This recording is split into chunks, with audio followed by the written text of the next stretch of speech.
Você já ouviu falar num nome chamado Querefonte? Nome estranho, né? Pois é, Querefonte era um dos discípulos de Sócrates. E foi ele que viajou até o oráculo de Delfos e foi perguntar lá para as pitonisas quem era o homem mais sábio de Atenas. E a pitonisa falou, Sócrates. Então ele correu para contar isso para Sócrates, deixou Sócrates muito surpreso e indignado com aquilo. E Sócrates aí passou a entrevistar os sábios de Atenas para provar para a pitonisa que ele não era o mais sábio. Pois é, mas ele acabou constatando que aqueles que supostamente eram sábios não sabiam que não sabiam. Ou seja, eles desconheciam os limites da própria ignorância. E Sócrates conhecia os seus limites. Por isso vem a frase, só sei que nada sei, que ele nunca falou. Não existe registro desta frase nos escritos de Platão, nem de Xenofonte, nem de outro que tenha seguido Sócrates nesse caminho. Por que eu estou falando do Querefonte? Porque ele é irmão do Querécrates. Ele só escolheu nomes fáceis de pronunciar.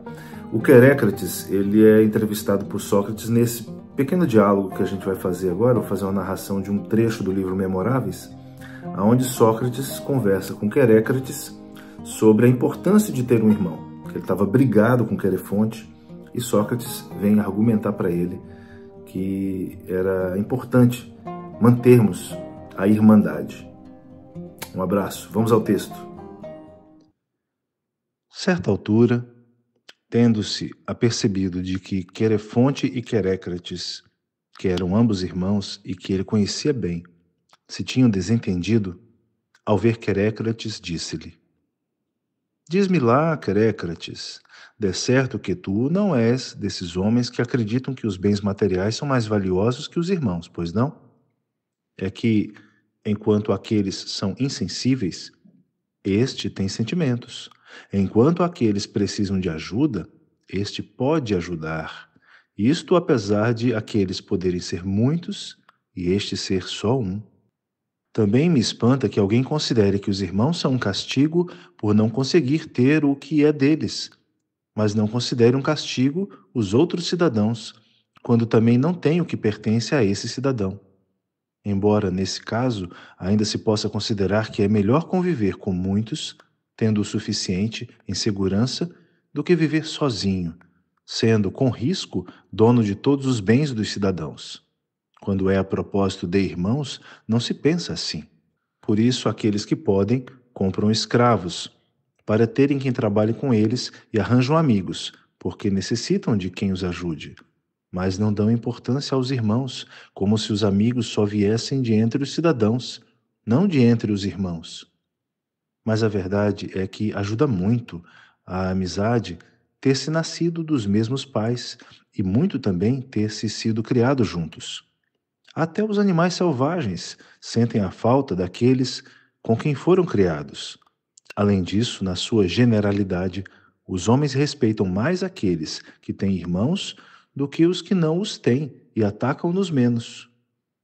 Querécrates respondeu então: Mas Sócrates, se o desentendimento não fosse importante, talvez fosse necessário suportar o irmão e não o afastar por causa de ninharias, porque até é bom, como tu mesmo dizes, ter um irmão, se ele for um irmão como deve ser.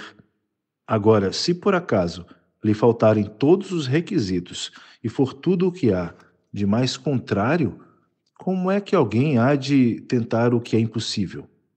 Sócrates continuou: Querécrates, por acaso Querefonte não consegue ser agradável com ninguém do mesmo modo que não o é contigo?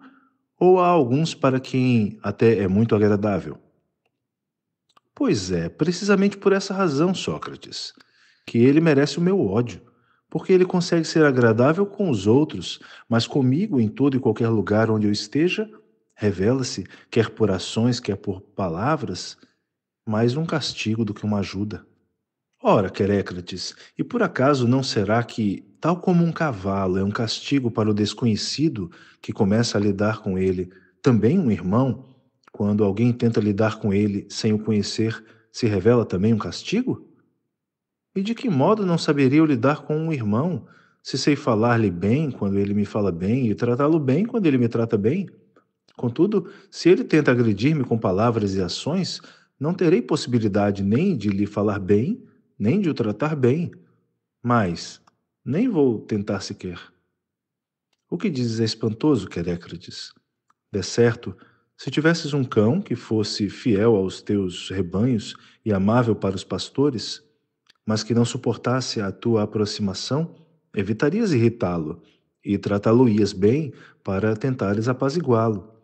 Mas no que respeita ao teu irmão, dizes que é um grande bem quando se porta contigo como se deve ser, e concordas que sabes tratá-lo bem e falar-lhe bem, mas não te empenhas em arranjar meios para que ele seja para ti o melhor possível?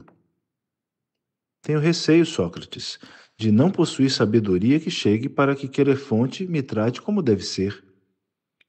Bem, não é necessário arranjar, acho eu, nenhum estratagema, nem muito complicado, nem muito inovador. Até me parece que tu hás de saber levá-lo a tratar-te como convém. Ora, vá, então diz-me lá se descobrisse que eu conheço algum feitiço que eu próprio não sei que conheço? Diz-me tu, se quisesses que um dos teus conhecidos, quando fizesse um sacrifício, te convidasse para a refeição, o que farias? É óbvio que teria de começar eu por convidá-lo, a ele, quando fizesse um sacrifício. E se quisesses fazer com que um dos teus amigos, enquanto estivesses de viagem, se ocupasse dos teus assuntos, o que farias? É óbvio que teria de começar eu primeiro por me ocupar dos assuntos dele enquanto ele estivesse de viagem. E se quisesses conseguir que um estrangeiro te recebesse quando chegasses à sua pátria, o que farias? É óbvio que primeiro teria de o receber eu, quando ele viesse a Atenas. E também, claro, se quisesse que ele se mostrasse interessado em ocupar-se dos assuntos que me levavam até lá, obviamente teria de, em primeiro lugar, fazer o mesmo por ele. Ora, aí está então.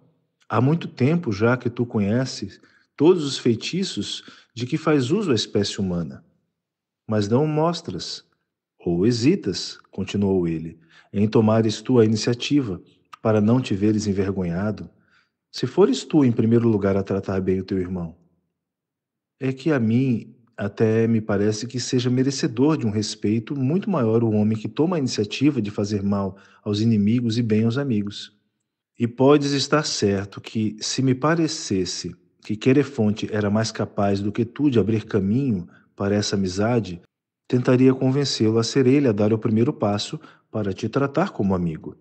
Só que neste momento acho que, se fores tu a fazê-lo, o farás melhor. Querécrates respondeu então: O que dizes é estranho, Sócrates, e nem parece teu induzir-me a mim, que sou mais novo, a ir à frente. É que, de fato, a maior parte das pessoas acha precisamente o contrário, que o mais velho deve conduzir tudo, com palavras e ações. Sim? Então, não se acha em todo o sítio que o mais novo deve ceder o passo ao mais velho quando se encontram?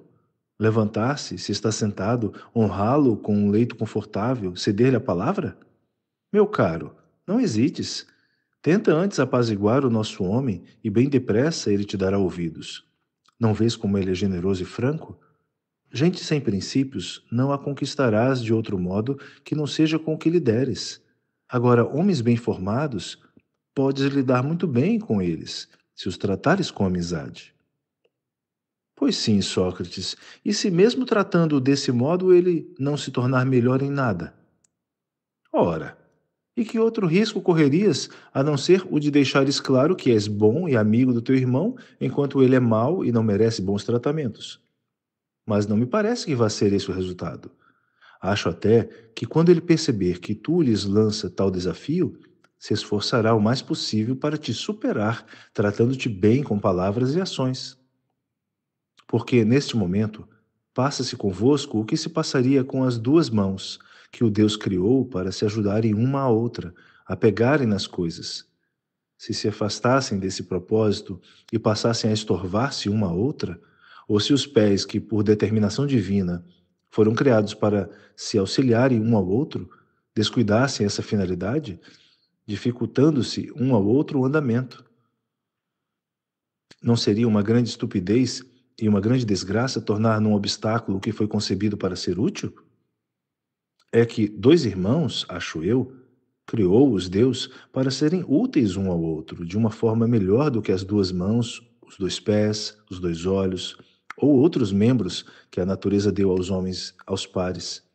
Porque as mãos, se forem necessário que fizessem ao mesmo tempo coisas que estivessem a uma distância de mais de uma braça, não seriam capazes, nem os pés, se tivessem de andar por separado essa mesma distância, nem mesmo os olhos, que parecem ser aqueles que maior distância abrangem, seriam capazes de ver ao mesmo tempo, mesmo entre as coisas que eles estivessem mais próximos aos dois, o que está à frente e o que está atrás.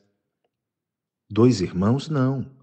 Se forem amigos, por mais distante que estejam, podem sempre trabalhar em conjunto e serem úteis um ao outro.